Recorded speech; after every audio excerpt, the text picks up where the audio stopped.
Haya, naitwa Ustadhi Kompyuta, namba zangu za simu ni 0736588997. Tumekutana tena katika chaneli yetu hii ya Ustadhi Kompyuta International. Haya unayoyaona ni majani ya kisamvu.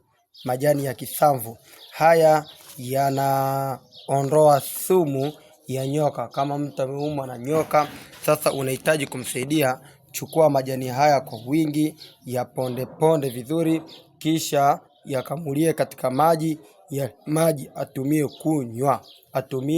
kunywa, mengine apakaze katika sehemu ambayo ameumwa na nyoka, sumu yote itaondoka. Hapo utakuwa umemsaidia sana. Lita 2 ya maji achukue anywe, utakuwa umemsaidia kwa kiasi kikubwa sana.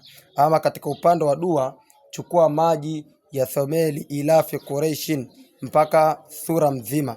Ukimaliza hapo, kisha chukua hayo maji mpatie atumie kunywa, sumu ya nyoka itakwisha papo kwa hapo. Wa hadha, assalamu alaikum wa rahmatullahi wa barakatuh.